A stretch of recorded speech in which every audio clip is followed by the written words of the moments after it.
Welcome, my friends, fans of vintage items such as record players and vinyl, because today I'm going to show you some vintage vinyl that, well, it isn't actually vinyl, it's really plastic, but four different systems, four different types of records that you may have run across if you were alive in the 70s or 80s. And maybe you could find you one on eBay because some of this stuff I did find on eBay just to make this video. So let's go left to right and I'll show you the different kinds of records we're going to cover, as well as the machines, how they play them, how they operate, and we're going to tear into them and show you their guts, show what's going on inside, and how I got them working, because a couple of these just did not work. So left to right. So the first record that we're going to look at is this little record right here. And this goes with a miniature phonograph that you see here on your left. This guy right here, using my little back scratcher to point here. So this guy right here plays these little records, and he came out in the 1980s. Our next record is this little clear record here. Now, this particular voice box was used in different toys that talked. The voice box is this one right here, and the little toy that this came out of was our little buddy Mickey right here. So it was a talking toothbrush. The toothbrush itself didn't talk, but the base talked, which is kind of false advertising there, right? In any case, this was not the original toothbrush. I just put mine in there for display purposes. The next one is the Fisher-Price Talk to Me book player that played these little tiny records that were embedded or pasted or taped onto pages of a book. So you could walk through the book and you would use this little player right here to play those books, and it would read the pages for you. On the far right, our last little record is these little records made by Mattel. And this particular record has play-by-plays of a football game on it. The football game was your game that you were playing on a board game, and it was played in this little box right here that kind of looks like a little AM radio, actually. But it's really clever the way they built it. Can't wait to show you the inside of it.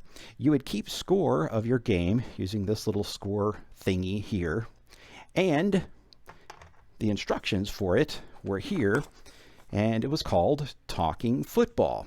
I noticed on eBay that there's actually one called ABC Monday Night Football as well, and you could get a hold of that game, and they're probably the same thing. I believe they're both made by Mattel, and they both had this same little audio player and these little records with them. So each little record had a particular play call on it, and I believe there's 13 records that came with the game itself. I don't actually have the game, the entire game. I just got the parts that came with the game because that's really the part I wanted to see anyway. First, let's take a look at this little guy here. You may have seen it on my channel before, but I wanted to kind of bring it back as a reminder since I'm better at making videos than I was when I originally made that one. In the mid to late 1980s, my mom used to subscribe to a catalog, and that catalog was called Spencer Gifts. And within Spencer Gifts, you could get all kinds of little novelty gifts. You could get little t-shirts that looked like you were wearing a tuxedo and mugs that said stupid things on them.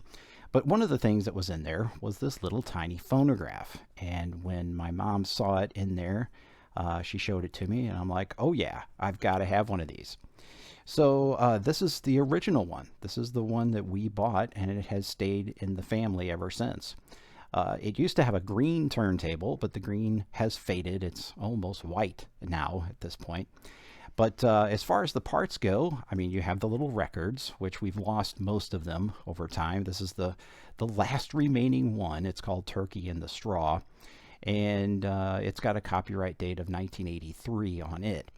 The company that introduced this was Pointer Gifts or Pointer Industries, Poynter, and it consists of the horn, all plastic, with a little plastic reproducer here at the bottom, and this little pin that you stick here in the back, and a little switch right here on the front that allows you to turn on the turntable. So it's driven by a cheap little motor and 1.5 volts of power. I'll show you the bottom of it here. You can see my little alkaline battery in there, and you can see the motor just underneath. So here's how horrible it plays. It really sounds like garbage. Our friends in the UK would say it sounds like rubbish, and they're right. It sounds pretty awful.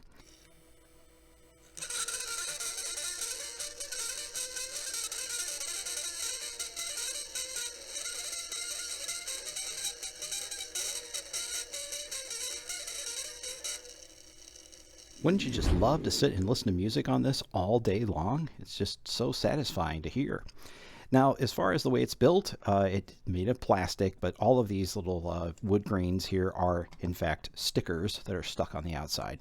There are two screws to remove them from the bottom of the unit right there. So I've taken those out, and then the top part simply lifts off.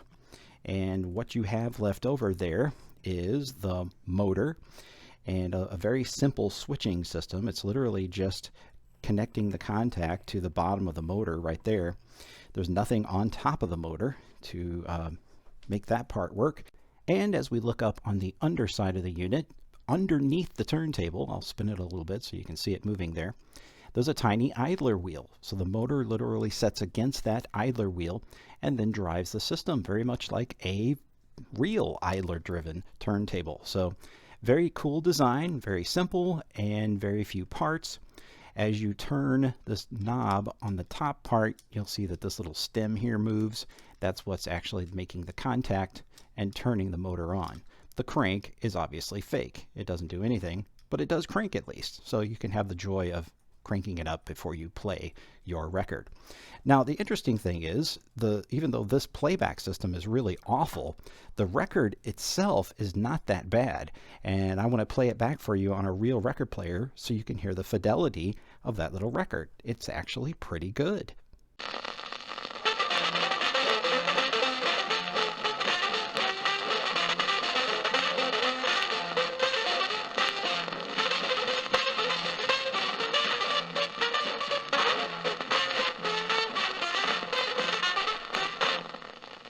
Our next little record player was made by this company, Ozen or Ozen, out of Japan. And this company made a lot of these little voice boxes, and they were used mostly in toys, but you found them in other places. For example, I remember a little display set up in a store for the video release of Throw Mama from the Train. And behind the cardboard was one of these little boxes, and there was a button on the front. You'd come over and hit the button, and it would play a little sound from Throw Mama from the Train. So what does it consist of? The little record player here.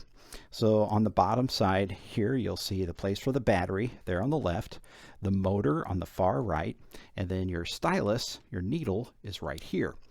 That stylus is attached to a diaphragm, which is actually just a plastic speaker on the top, which is where you're going to hear the vibrations on the record magnified. Now, where does the turntable sit? Well, the turntable is on a door. So on the back side of this door is the turntable. It's got a little belt on the outside that drives it across the motor, and the belt is actually still good. And the way this record fits on here is you just turn this little thing, take that off, put your record on, which has got a little tooth there, or a little key that keeps it in one spot, keeps it from slipping, and then you just fasten that back on. So again, underneath the underside of this toothbrush holder was this little voice box, and it was activated by this little switch that you see here underneath your toothbrush. So once you lift it up the toothbrush, activating the switch, and then get to hear the message from Mickey. And again, this thing has automatic shut off, and once that switch was activated, you would hear this. It's time again to brush your teeth, so squeeze the toothpaste, not too much. Now open wide and brush your teeth each and every day.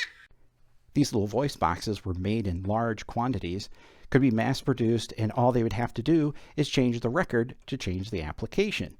So I remember growing up, there was a Star Wars little, like a transport, and it had little buttons on the top. And with each button, you could play a different sound, like hear R2-D2 or hear other voices from the Star Wars movie.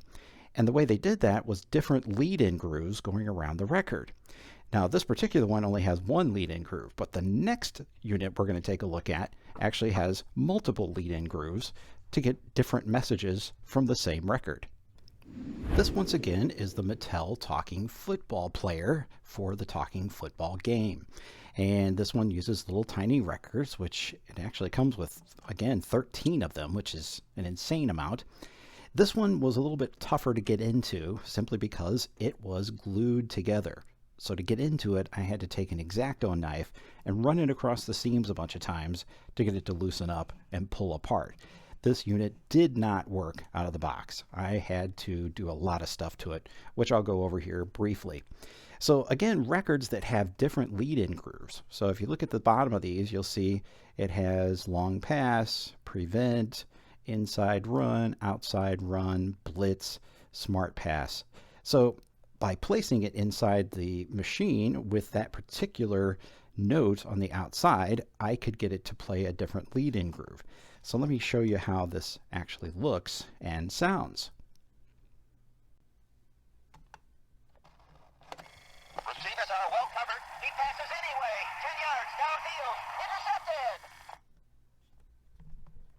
Defense looking for the bomb. He swings a pass to the fullback. Complete. 10 yards.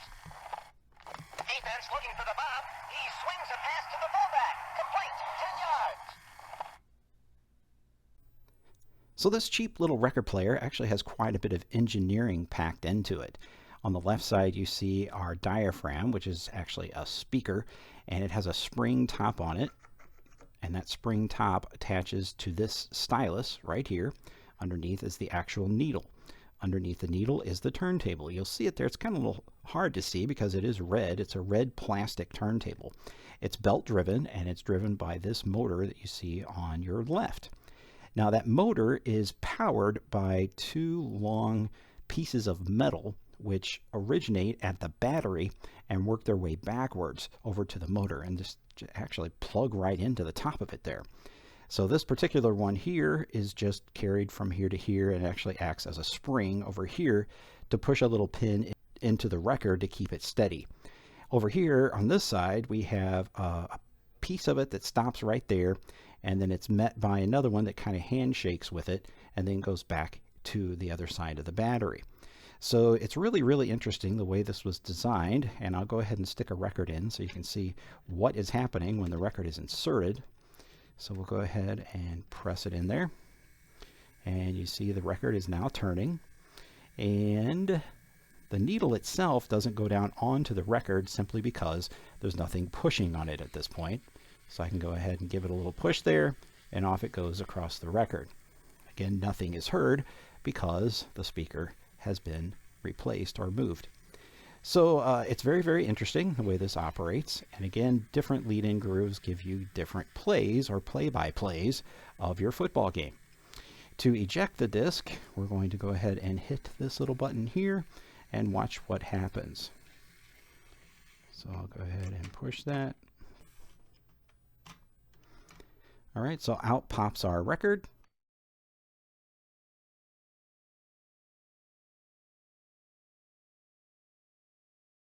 Throw in another one, which immediately begins playback, spinning on the turntable.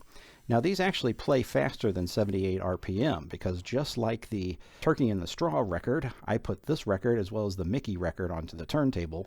Neither one worked really well simply because these spin faster than 78 RPM. So really, who knows how fast they're going? Might be 80 RPM.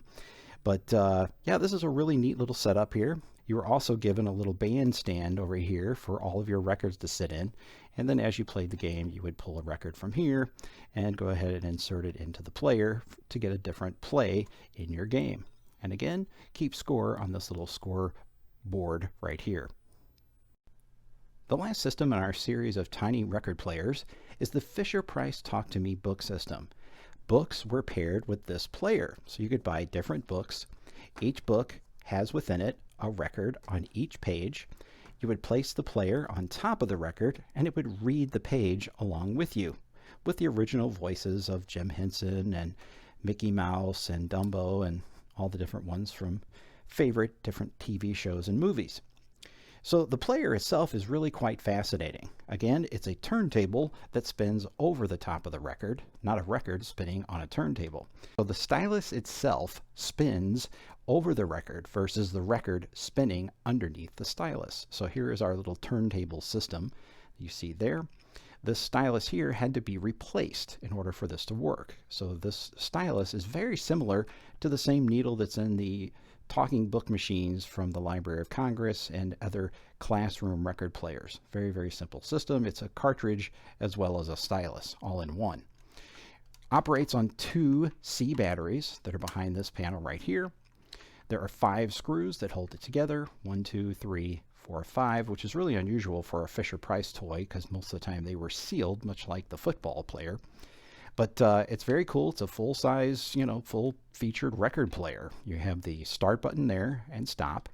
You have a speaker on the outside. There's no volume control, but that's a regular electronic speaker on the inside. I'll show you that here shortly. On this side, there is a hole, and you can adjust the playback speed by sticking a tiny screwdriver in there.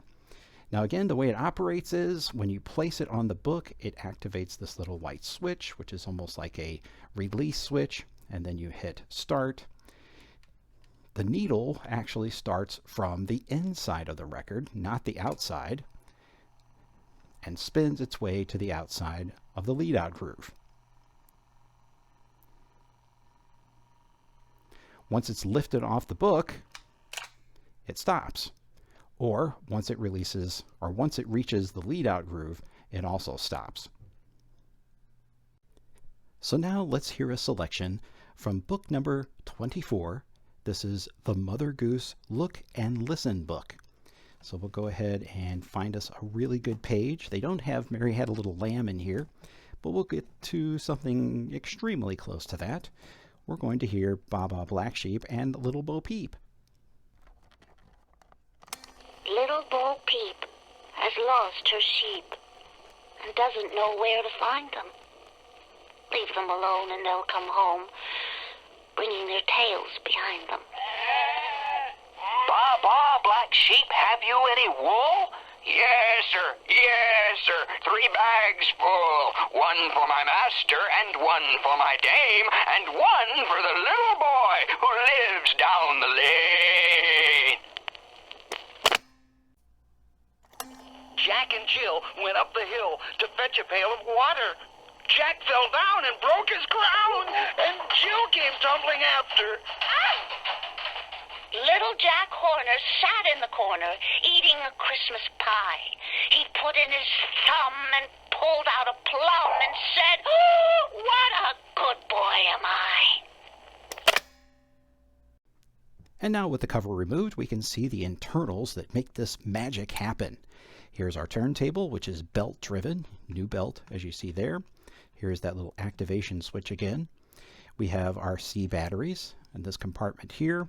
On this side, we have a real power amplifier, a powered electronic amplifier. Circuit board there. We'll flip it around, show you the speaker, a real electronic speaker, much like the speaker you'd see in an AM radio or a clock radio. So let me go ahead and bridge the power here on the side so you can kind of see it running. And let's see if I can do this here.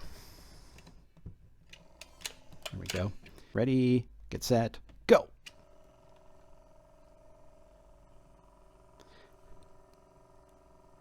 So again, there's our system in operation. So what if I was to take one of these little records and hold it on the top? If you like to sing, if you like to dance, if you listen to music, well, here's your chance. And that will wrap up our video today. I hope you enjoyed it. Please subscribe to my channel, share this video with a friend, like it, and leave some comments below. And it just wouldn't be a Databits video unless we did some kind of modification. So what if we took one of the football records and drilled a hole in it and see if it would play on this little tiny phonograph here. So that's how we're going to leave you today. Let's see if we can get this to play.